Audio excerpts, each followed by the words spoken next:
তো হ্যালো, আবার এসে গেছি তোমাদের কাছে একটা নতুন ব্লগ নিয়ে। তো আজ হচ্ছে মহালয়া, তো সকলকে শুভ মহালয়া। তো আজ আমরা সকাল আমি আজকে আর কি ভোর ভোর রেডি হয়ে গেছি, একদম রেডি পুরো। তো এরপর যাব, তো তারপর আমরা যাব নদীধার। নদীধার বলতে আমাদের এখানে গান্ধীঘাট, আই লাভ মেদিনীপুর যেটাকে বলা যায়।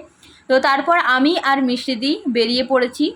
তো মহালয়ায় পিতৃপক্ষের শেষ, দেবীপক্ষের সূচনা।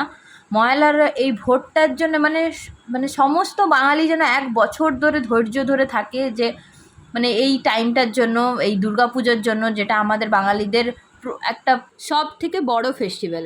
তো ভোর ভোর উঠে দেখেছিলাম তখন বিদ্যুৎ চমকাচ্ছিল, আসলে রাত থেকেই তখন অলরেডি বৃষ্টি শুরুও হয়ে গিয়েছিল। তো যাই হোক, তো সকালে মেঘটা এরকম মেঘ ছাওড়া করেছিল। তো আমি মিষ্টিদির সাথে একটু তাড়াতাড়ি চলে গিয়েছিলাম, আসলে ও তর্পণ করার জন্য গিয়েছিল সেই কারণেই।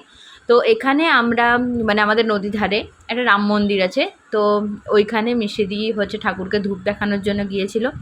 তো তারপর আমি মিষ্টিদেরকে বাইরে ছাড়তে যাই। তো হঠাৎ আমি ফোনে ভিডিও করতে গিয়ে দেখি যে পৃথা নাকি আমাকে পৃথা তার আগে আমাকে বলেছে যে আমি তোর জন্য অনেকগুলো ক্লিপ নিয়েছি।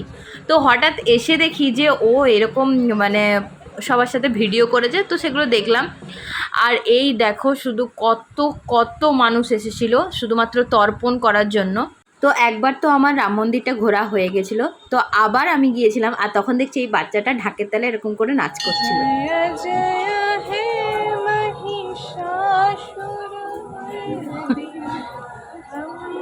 একটু জোরে কর। তো যেই গানগুলো ছাড়া মহালয়া কিংবা দুর্গা পুজো দুটোই অসম্পূর্ণ বলতে গেলে, তো তাই আমি পৃথাকে বলি মহালয়া উপলক্ষে একটা গান শোনা। সকালবেলায় উঠে লোক কি বলবো, হাঁকার টাইম পায় না।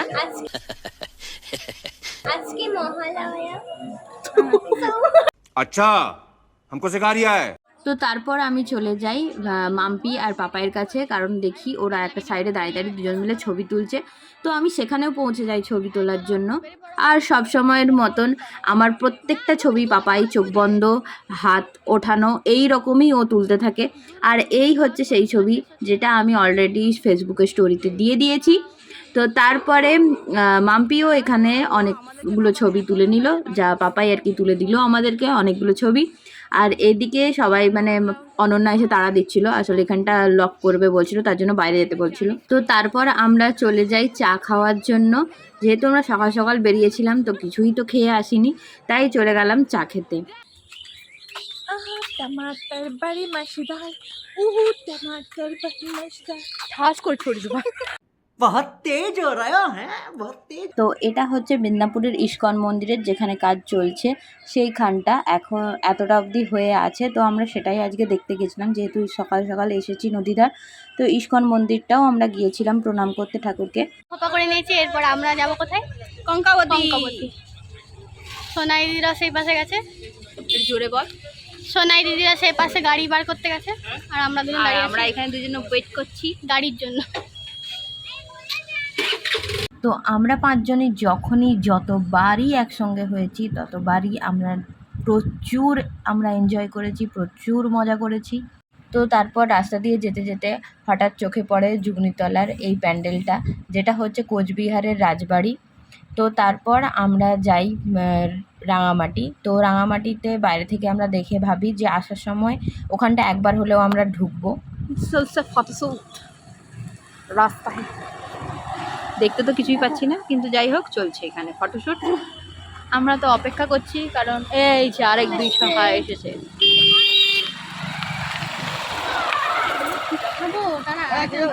ঘুরে আসি, কোথায় খাবি? কিছু খেয়ে নেবো।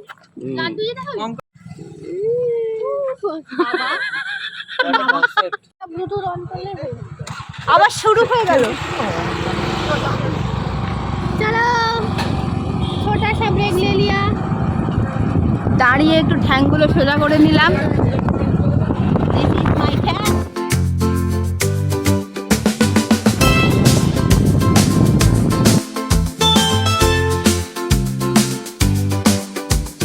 তো আকাশে এরকম মেঘ আর এরকম সবুজ সবুজ ঘাসের মাঝখান দিয়ে আমরা যে যাচ্ছিলাম, তো এই জাস্ট একটা ভিউ, ওয়েদারটাকে আমরা জাস্ট উপভোগ করতে করতে গিয়েছি। তো বন্ধুরা, আমরা এই দোকানটায় খাবার পেলাম না, আগে খাবারের উদ্দেশ্যে যাচ্ছি, জানি না খাবার পাবো কিনা। তো চলো খাবার পাই কিনা দেখা যাক।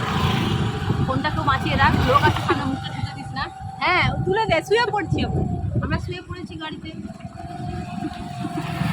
মজা পাইছি। আরে গাছের ওই ফোন।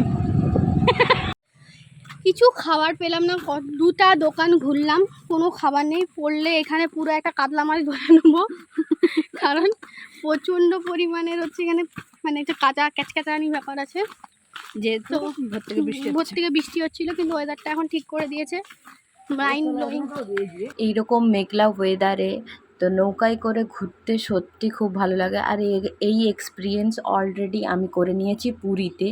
তো যাই হোক, এইখানে অলরেডি আমরা এরকম নদীতে নেমেছিলাম আমরা সবাই মিলে। তো এই ফিলটা সত্যি খুব ভালো, আর কাকু অবশ্যই খুব ভালো যে আমাদেরকে ফ্রিতে নিয়ে যাবে বলেছে। কিন্তু তার মুখ থেকে বলা এই কথাটাই আমাদের কাছে অনেক। এই কাকুটাই আমাদেরকে ডেকে নিয়ে গিয়েছিল ওখানে। সত্যি এখনও পৃথিবীতে অনেক অনেক ভালো মানুষ এক্সিস্ট করে।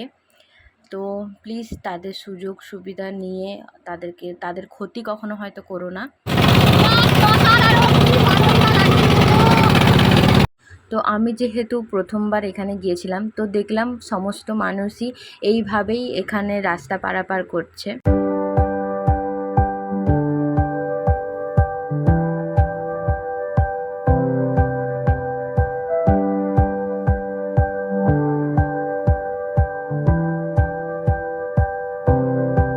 তো জীবনে অনেক ছোট বড় মুহূর্ত আমরা কাটিয়ে থাকি। তো আজকে মহালয়ার দিনে সবথেকে বড় মুহূর্ত যদি আমার কাছে কিছু হয়ে থাকে, তো এই কাকুর কাছে। তো কাকু তো আমাদেরকে নৌকাতে তো ঘোরানো হয়ে গেছেই। এবার কাকু আমাদেরকে এই পাড়ে নিয়ে আসার পর আমাদেরকে বলে, আমার একটা ছবি তুলে দাও। তো তারপরে কাকু ব্যাগ থেকে এরকম চশমা বার করে ছবি তুললো, ভিডিও করেছে আমাদের সাথে।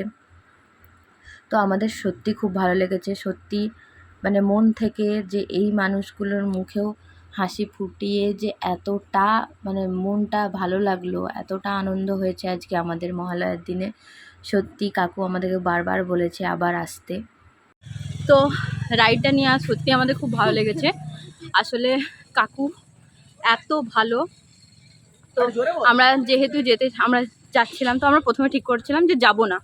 তো কাকু নিজে বলছে না না আসো আসো, আমি ফ্রিতে নিয়ে যাব। তো আমরা সেই শুনে উঠেও যাই।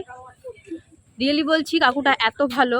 কাকু নিজে বলছে আমাদেরকে একটা ছবি তুলে দাও, আর ছবি তোলা হয়েছে। সব ঠিক আছে, কাকু বলছে তোমরা আবার আসবে, আমরা আবার নিয়ে যাব তোমাদেরকে। কিন্তু তাও যাই হোক, কাকু নিজে ভালো মন থেকে আমাদেরকে নিয়ে গেছে। তো আমাদেরও নিজেদেরও মনে হলো, সেরকম কোনো ক্যাশও ছিল না আমাদের কাছে, যা ছিল এটাই। হ্যাঁ আমাদের নিজেদের মনে হলো যে আমাদের যতটুকুন যা আছে আমরা ঠিক আছে কাকু এখন দিদি। হ্যাঁ সেটাই, সে আমাদেরকে নিজের মন থেকে ভালো ভেবে নিয়ে গেছে। তো আমাদেরও উচিত, ঠিক আছে। তো সবাই আসবে। এই কাকু সত্যি ব্যবহার ভালো থাকে মানুষের, ওই জন্য বলো না যে একটু ব্যবহারই মানুষের পরিচয়। তো সত্যি কাকুটার ব্যবহার সত্যি খুব ভালো। তো তোমরাও এসো, ভিজিট করো এখানটা। তো রাস্তার মাঝখানে আমরা ভালো ওয়েদার দেখে আর ওরকম সবুজ সবুজ ঘাসের জমি দেখে আমরা দাঁড়িয়ে পড়েছিলাম একটু রিলস বানানোর জন্য। আমাদের রিলস বানানো হয়ে গেছে, তো চলো আমরা আবার খাবার দিকে যাই। আমাদের তোমরা দেখতে পাবে সপ্তমী, অষ্টমী, নবমী, দশমী কোনো একদিন হয়তো। তার জন্য ইনস্টাগ্রামে ফলো করতে হবে। তো দীর্ঘ প্রতীক্ষার পরে আমরা কিছু খাওয়ার কথা ভেবেছিলাম। তো এখানে আমরা গিয়েছিলাম পিটাই পরোটা খেতে, আর সুব্রতা গিয়েছিল অর্ডার দিতে। তো বসা মাত্র তার কিছুক্ষণের মধ্যে খাবারও চলে আসে। তো আমরা খাওয়ার সময় একদম কেউ কোনো দিকে কম্প্রোমাইজ করি না। তো একদম খাওয়া দাওয়া সেরেই তোমাদের সাথে একদম দেখালাম প্লেটটা কী অবস্থায় আছি। এইবারে এসেছি আমরা রাঙামাটির প্যান্ডেলে। এই যে রাঙামাটির এটা মাঠটা, এখানে মেলা বসবে। তো একটু সকাল সকাল আমরা দেখতে চলে এসেছিলাম, যেহেতু এই খোলা পেলাম গেটটা, তো দেখতে এলাম ওই জন্য যে কি হচ্ছে না হচ্ছে একটু। কারণ সেইভাবে আমরা যেহেতু সপ্তমী অষ্টমী নবমী সবই আমরা বলতে গেলে বিধাননগরে কাটাই। তো এইখানে থিম মনে হচ্ছে প্লাস্টিকের জিনিস দিয়ে কিছু তৈরি হচ্ছে। তো দেখলাম ভিতরে ঠাকুরও আছে, তো ভালোই হলো, এই টাইমে আমাদের ঠাকুরও দর্শন হয়ে যাবে। আর এই যে প্যান্ডেলের কাজগুলো দেখতে পেয়ে যাচ্ছি। এই যে এইটাই হচ্ছে প্যান্ডেলটা সেই। তো রাঙামাটির প্যান্ডেল দেখে বেরিয়ে আমরা এবার বেরিয়ে পড়লাম, এবার ঘরই যাব। তো আর দুজন তো আগেই চলে গেছে, আর আমরা এই একটু মাঠের দরজাটা খোলা দেখে ঢুকেছিলাম 3 জন মিলে। তো ভালো, এবার বাড়িতে দেখা হচ্ছে। তো দেখতেই পেয়ে গেছো যে আমি বাড়ি ঢুকে গেছি। তো আজকের মতো ভিডিওটা এখানেই আমি এন্ড করলাম। যদি ভিডিওটা ভালো লেগে থাকে একটা লাইক করে দিও, আর যদি চ্যানেলটাকে সাবস্ক্রাইব করে না থাকো তাহলে জলদি জলদি যাও আর চ্যানেলটাকে সাবস্ক্রাইব করো, আর বেল আইকনটাকেও টিপতে ভুলো না। আর ফেসবুক থেকে যদি তোমরা আমাদেরকে ফলো করতে চাও তো ফেসবুকে গিয়ে কর সিস্টার্স লিখে সার্চ করে আমাদেরকে প্লিজ ফলো করে দেবে। আর ভালো লাগলে কমেন্ট করে জানিও। তো আজকের মতো টাটা।